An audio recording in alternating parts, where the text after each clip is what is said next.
picked the color white because white is the color of peace to me and a lot of people. And I picked Wednesdays because I was more free at Wednesday. And I thought people can identify each other in public in the same day by wearing a white headscarf or taking a headscarf off as a sign of protest against compulsion. And men can wear, white symbol to join us as well. So it's a platform to help people to get together and be united against compulsory hijab. Selfie Freedom was a platform for women inside Iran to send their photos and videos, and it was, as I called, a one-person demonstration, a one-person revolution. But right now, it's about women and men getting, united. من خب الان من نمیگم اینجا من یه شخص خاصی میگم یه احترام آدم بذاره بعد شما به من احترام بذار ممنونتون من به شما احترام گذاشتم که دارم خیلی محترمانه میشم شما غیر محترمانه نمیتونید برم آقا بی خیال ببخشیدا. And it's about offline movement. It's not an online movement anymore. People taking to the streets, walking unveiled, which is a punishable crime, and men are joining them. That actually became the most prominent civil disobedience movement, and it's not like my Selfie Freedom online movement.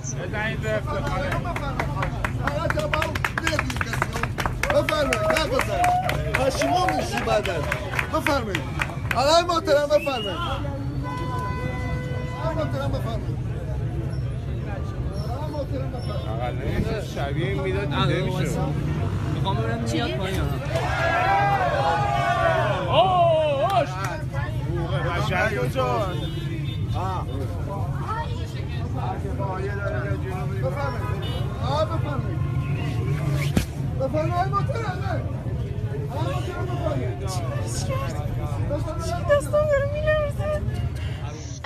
Actually, the initiative, My Camera is My Weapon, started from a personal story. I was stopped by a pro-Iranian regime guy in London, and he called me, "You ugly woman, you're ruining the image of Iran by campaigning against compulsory hijab." So that made me very furious. From the beginning, I said, I'm, not ruining the image of Iran, I'm ruining the image of the oppressors.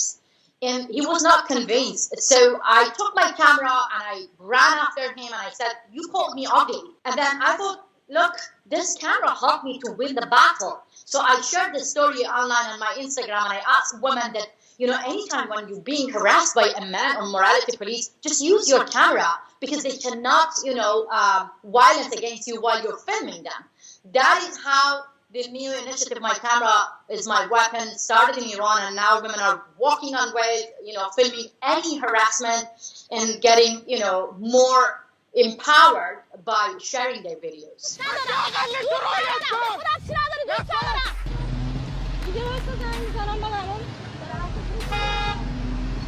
My concern is not just compulsory hijab, but this small piece of cloth in Iran became a tool in the hand of government to oppress women in any way. So when I'm fighting against compulsory hijab, I'm fighting against the most visible symbol of oppression. I'm fighting against the genetic code of the Islamic Republic. Look, when the government took the power after the revolution 40 years ago, the main step for them was, forcing women to wear hijab, and that means we have to carry the most visible symbol of, an oppressive regime on our body. So that is why I strongly believe when I fight against compulsory hijab, this is just the first step toward full equality.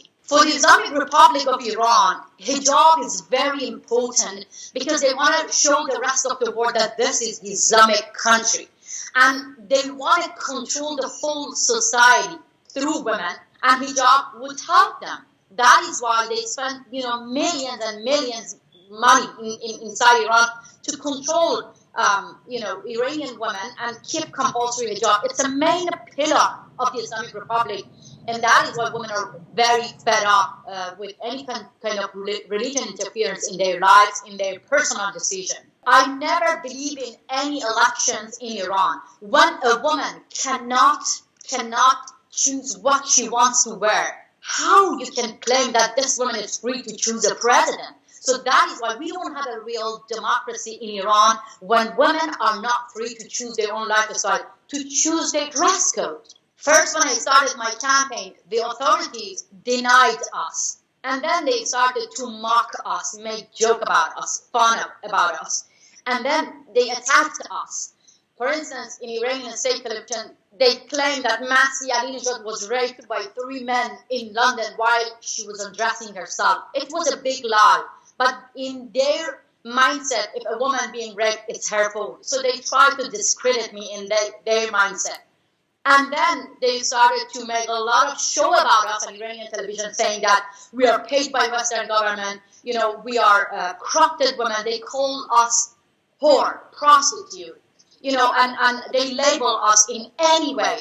Then they arrested 29 women of White Wednesday's movement, and they arrested even our lawyer, Nasrin Soutoudeh, who represents some of the women who took off their headscarf.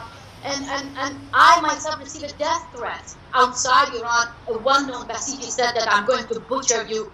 The Basiji actually threatened me on a live interview with BBC Persian. And at the end, they brought my family on Iranian state television to disown me publicly. So can you believe that this is all happening to me just because of campaigning against compulsory hijab? That actually shows you how the government of Iran is scared of those women who can make decisions about their body. That actually shows you, the importance of our fight and our battle. They are scared of women being powerful and saying no to compulsory hijab because they know if we say no to, this small piece of cloth, then we feel empowered, we get united, and together we will be more stronger to say no to dictator. The Iranian government went to my family and they brought my sister on Iranian national TV to disown me publicly. This actually shows you that the government actually using the family like a hostage. Of course, maybe my sister believes in hijab, she wears hijab, but why don't I have the same platform on Iranian state television the way that I am? And using my sister to disown me publicly because they want to break me and they want to break, the campaign. So that is why I strongly believe that this is what Stalin government would do. Nasrin Soutoudeh has been sentenced to 38 years prison, but she has to actually spend 12 years of this imprisonment, which is cruel. And there are a lot of unknown activists who have been fighting against compulsory hijab. They have been sentenced to prison as well. So that actually shows you, for the government of Iran, this is very important. And when they see the international community keep silent, they can put more pressure on its own women. What I want the international community to do is just do something in practice, showing your solidarity. The way that you showed your solidarity with the Muslim people who got killed in a terrorist attack, a lot of women started to wear hijab to show their solidarity. Now I call on them, show your solidarity with women in Iran who are being beaten up, being sentenced to prison just because they don't want to wear this small piece of cloth. And a lot of female politicians from the EU, from the Western country, who goes to my country and they obey compulsory hijab law without even challenging it.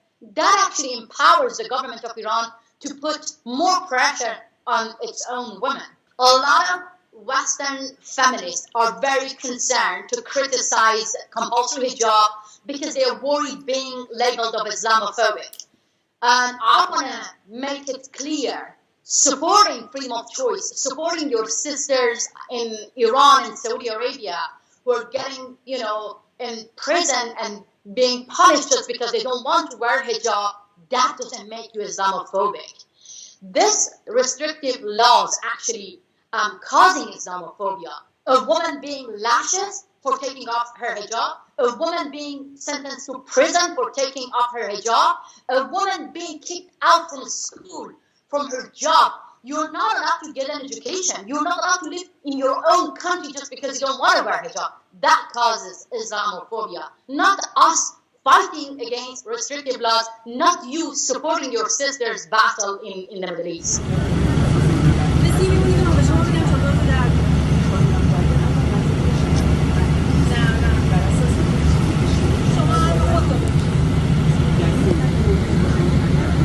اگه دلیل نداره چرا حرف میزنی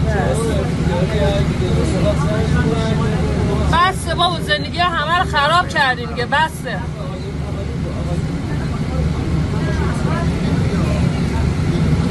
Some of the Western families who goes to my beautiful country, they don't challenge compulsory hijab laws because they say this is a country laws and you have to respect the law. Slavery used to be legal, and more important than this, if the Western country come up with a law and force all Muslim women to take off their hijab, what would we do? What would our country do? They protest. So why don't you protest against, compulsory hijab when you condemn burkini ban, when you condemn Muslim ban? You have to condemn compulsory hijab because all women are banned from entering my beautiful country if they don't wear hijab. All the activists, feminists around the world, they condemn burkini ban, they condemn Muslim ban. So I'm asking them, why don't you condemn compulsory hijab? If Muslim women are banned from entering a country until they take off their hijab, and you condemn that, now you have to condemn the women ban, which I call it women ban. Women are banned from entering my beautiful country if they don't wear hijab. This is a discriminatory law as well, and nobody can keep silent when you see your sister is being forced to wear something that she doesn't believe or to take off her hijab. Social media became a very powerful tool for Iranian people who has been censored for 40 years. Now people use social media to show their true face, the hidden face of Iran. And of course the government of Iran filtered Twitter, Facebook, but you can see their presence on social media as well. Like our president has Twitter account, our foreign minister, our supreme leader has Twitter account, but they filter people, because they don't want the rest of the world to see that how Iranian people fighting against religious restrictive laws inside Iran.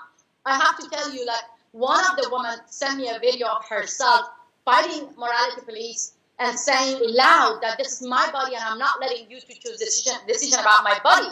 That video got more than 9 million views. So the supreme leader of Iran doesn't get that much views. That scares the government, and that is why they try to, shut down social media inside Iran. I lost everything in my life: my family, my friends, my book, my memories.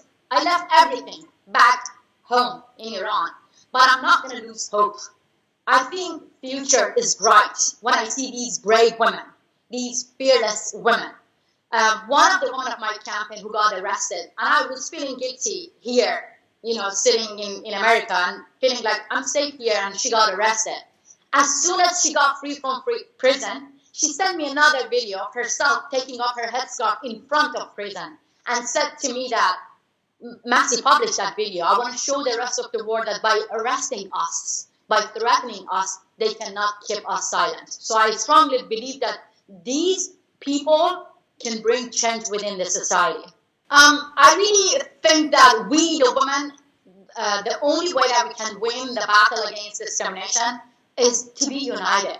We have to keep sisterhood. We have to support each other. So I really want, invite women from Saudi Arabia, from Egypt, from Afghanistan, from Muslim countries who have, social pressure to join us, and we have to, make an international campaign against women's rights abuse in the Middle East, because I believe that together we are stronger.